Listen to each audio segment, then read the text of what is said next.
kumpongeza na kumshukuru mwenyekiti wa klabu ya Simba kwa kazi kubwa ambayo ameifanya ya kuhakikisha Simba inafika fainali ya Afrika. Hapa namzungumzia Murtaza Mangungu. Msimu huu amejitoa sana, msimu huu amepambana sana, amekuwa bega kwa bega na Simba yake, ameilea Simba kama mtoto wake wa kumzaa mwenyewe, amekuwa akihakikisha kwamba anaifuatilia na kuisimamia Simba na kila hatua, na hatimaye hii leo Simba anakwenda kucheza fainali ya Afrika kwa nguvu na mapambano ambayo mwenyekiti wa klabu ya Simba Murtaza Mangungu ameyafanya.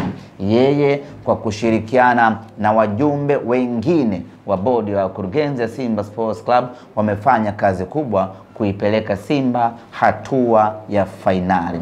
Wapo wengi ambao wamepigana vita hii, lakini hawa ndio machampion wetu ambao wamekaa mbele kwenye kutongoza vita hii, na hatimaye leo tumefika hatua ya fainali.